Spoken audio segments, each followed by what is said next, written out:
మీకు తెలుసా, మన ప్రపంచానికి సరి సమానంగా మరో ప్రపంచం తయారవుతుంది.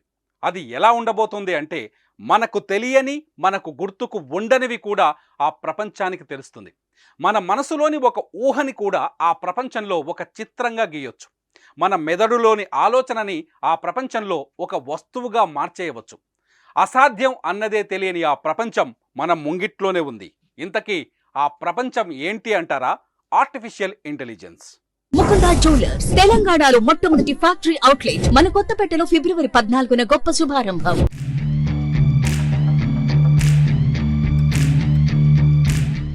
2 కోట్ల మందికి పైగా భక్తులు హాజరయ్యే తెలంగాణ కుంభమేళ సమ్మక్క సారాలమ్మ జాతర కోసం ఇప్పుడు పోలీసులు ఆర్టిఫిషియల్ ఇంటెలిజెన్స్ను వాడుకుంటున్నారని మీకు తెలుసా?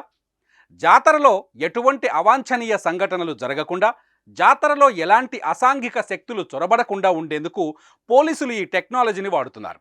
రాబోయే సమ్మక్క సారలమ్మ జాతరలో చీమ చిటుక్కుమన్న ఆర్టిఫిషియల్ ఇంటెలిజెన్స్ గుర్తుపట్టేస్తుంది. అది పవర్ ఆఫ్ ఏఐ.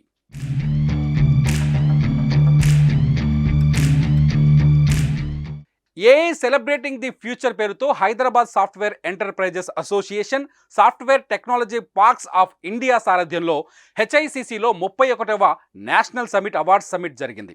ఈ సమ్మిట్లో ఆర్టిఫిషియల్ ఇంటెలిజెన్స్ మీద కీలకమైన ఉపన్యాసాలు జరిగాయి. టీసీఎస్ ప్రెసిడెంట్ వి రాజన్న ఈ సభలో కీలకమైన ఉపన్యాసం ఇచ్చారు. ప్రపంచం మారిపోతుందని, మార్పుకు అనుకూలంగా మనం కూడా మారాలని సూచించారు.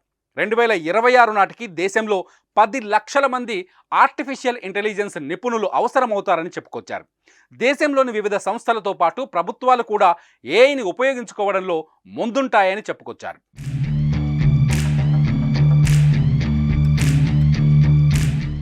ప్రపంచ ఆర్టిఫిషియల్ ఇంటెలిజెన్స్ ఉత్పత్తులకు హైదరాబాద్ రాజధానిగా మారే అవకాశం ఉందని చెప్పుకొచ్చారు నిపుణులు.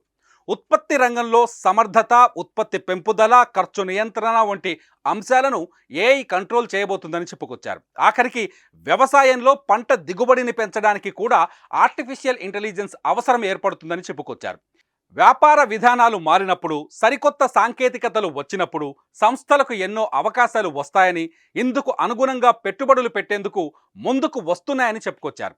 ఉద్యోగులు కూడా కొత్త టెక్నాలజీ వైపు మారేందుకు తమ నైపుణ్యాలను పెంచుకునేందుకు సిద్ధంగా ఉండాలని సూచించారు. ఆర్టిఫిషియల్ ఇంటెలిజెన్స్ యుగం దూసుకొస్తున్న ప్రస్తుత పరిస్థితుల్లో నిపుణుల అభివృద్ధికి, మానవ వనరులను పెంచుకోవడానికి ఐటీ సంస్థలు కూడా కృషి చేయాలని సూచించారు తెలంగాణ ఐటీ శాఖ ముఖ్య కార్యదర్శి జయేష్ రంజన్. ఇంజనీరింగ్ కాలేజీల్లో 4వ ఏడాది చదువుతున్న విద్యార్థులకు ఐటీ సంస్థలు కొన్ని నెలల పాటు ఇంటర్న్షిప్ ఇవ్వాలని సూచించారు. ఇందుకోసం ప్రభుత్వం కూడా చర్యలు తీసుకుంటుందని చెప్పుకొచ్చారు.